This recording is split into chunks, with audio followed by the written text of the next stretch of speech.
Welcome back to Carvaganza and let's talk about cars. Dan kita sekarang lagi bareng all new Nissan Magnite yang baru diluncurkan di Indonesia di akhir tahun 2020 lalu. Dan di tahun 2021 ini, di awal tahun dia udah mulai dipasarkan dengan harga yang sangat menarik untuk sebuah SUV berdimensi compact. Harganya mulai 200 jutaan, ini adalah kalau bisa dibilang SUV rival baru untuk Kia Seltos yang sama-sama punya dimensi kurang lebih 4 meter, dimensi compact, dan sama-sama datang dari India. Kalau kita lihat mungkin ini Nissan yang desainnya nggak Nissan banget, karena kalau kita lihat grillnya ini bukan V-motion tapi bentuk heksagonal, mirip Datsun, karena memang Magnite ini awalnya dirancang untuk menjadi sebuah produk termahal dari Datsun, tapi ternyata karena merek Datsun kurang berhasil sesuai ekspektasi dari Nissan Motor, akhirnya merek Datsun dimatiin lagi, dan akhirnya Magnite yang udah terlanjur jadi dikembangkan ini pakai label Nissan.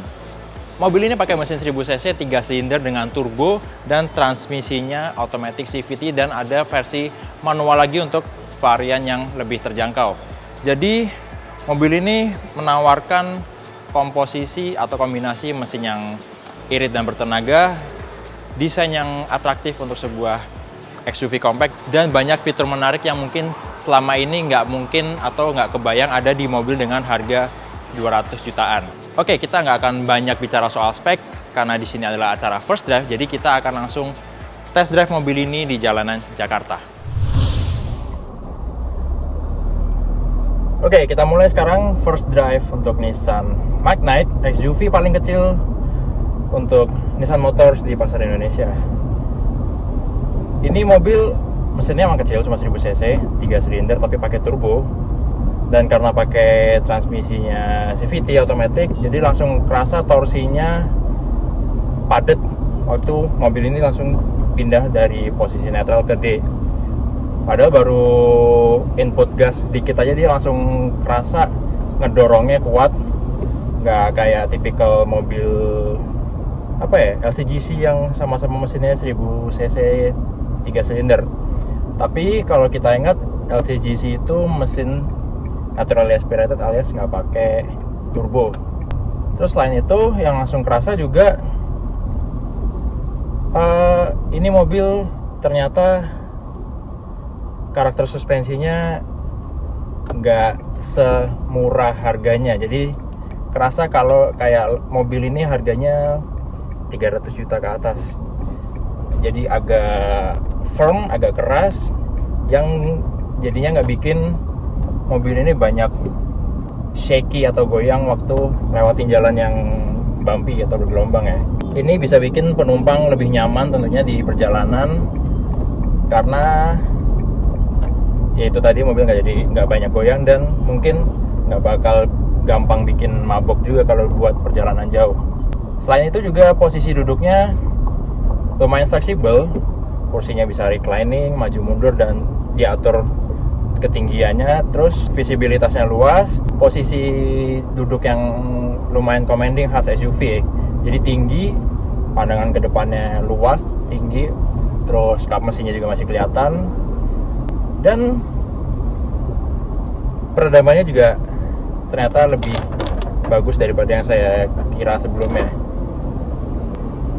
Kalau mau dibandingin, mungkin kalau ada yang pernah coba Kia Sonet, compact SUV yang kurang lebih di kelas yang sama seperti Nissan Magnite ini, Magnite punya karakter yang lebih sporty mungkin ya, karena suspensinya lebih keras. Kalau Sonet itu banyak yang bilang dia cenderung empuk kalau dibandingin kakak di atasnya, yaitu Kia Seltos.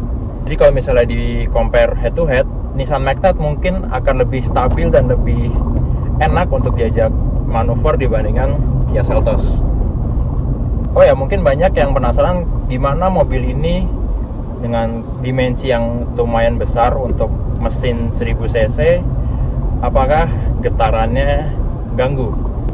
Ternyata enggak begitu kerasa getaran mesinnya, karena mungkin orang bilang mesin kecil 3 silinder biasanya getarannya itu kenceng, apalagi kalau diajak gas kencang. Kita coba. Auto akselerasi emang agak, kalau kita kick down dikit mungkin nggak sampai full tadi, itu agak nahan karena dia perlu waktu untuk masuk ke range putaran mesin di mana turbonya aktif.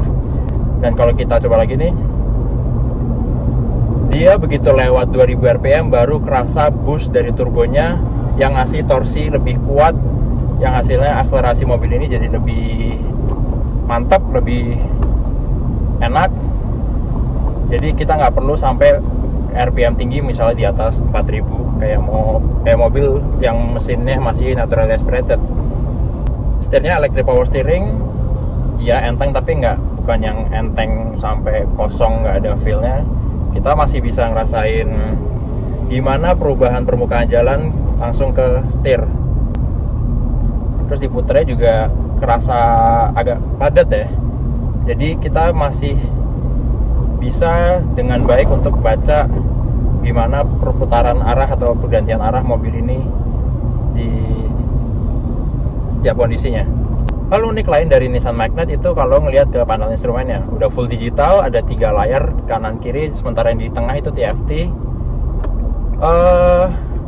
Ini benar-benar informatif, gampang kebaca, angkanya besar-besar. Kalau yang mode biasa ada speedometer di tengah, angkanya berganti mengikuti setiap pergantian atau perubahan kecepatan.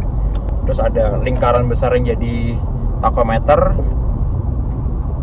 dan kita bisa ganti tampilannya sesuai yang kita butuhkan, mungkin informasi konsumsi bahan bakar real time atau rata-rata sampai ke odometer.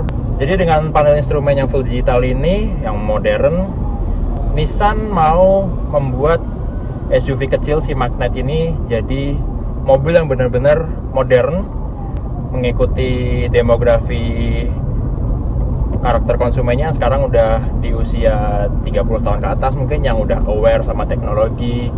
Jadi mungkin nggak mau lagi ada unsur analog kayak di mobil-mobil keluaran tahun lama. Jadi mungkin Nissan bisa lebih pede untuk jualan SUV lagi di Indonesia, terutama lewat Magnite.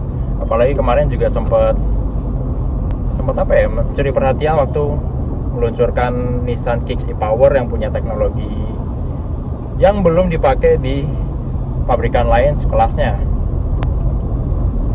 Dan bicara soal Kicks, ini juga karakter handlingnya mirip-mirip sama Kicks, tapi karena ini bukan mobil hybrid atau elektrifikasi yang punya sistem baterai dan motor listrik, Magnite kerasa lebih lincah, kerasa lebih enteng. Jadi untuk manuver lebih enak di Nissan Magnite ini.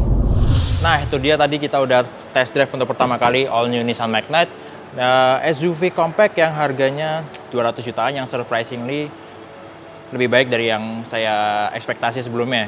Karakter mengemudinya mirip mobil yang harganya mungkin yang harga 300 jutaan, fiturnya juga banyak, apalagi ada wireless Apple CarPlay sama Android Auto, dan performanya apalagi untuk mesin 1000 cc 3 silinder turbo lebih bagus daripada kalau misalnya kita bandingin ke mobil LCGC yang punya mesin 1000 cc juga. Tapi karena ini udah pengembangannya lebih lanjut, jadi nggak heran kalau kualitasnya lebih bagus. Mungkin Nissan bakal bounce back untuk segmen SUV dengan dimensi compact atau SUV murah di Indonesia dengan Magnite ini yang bersinggungan langsung dengan Kia Sonet di Indonesia. Oke, jadi itu dia review singkat untuk all new Nissan Magnite dari Carvaganza. Terima kasih udah nonton. Jangan lupa subscribe ke channel Carvaganza. Jangan lupa juga untuk subscribe ke channel The Official Auto dan main-main ke website carvaganza.com, auto.com, dan zigwheels.co.id. Terima kasih, sampai jumpa di video Carvaganza selanjutnya, dan let's talk about cars.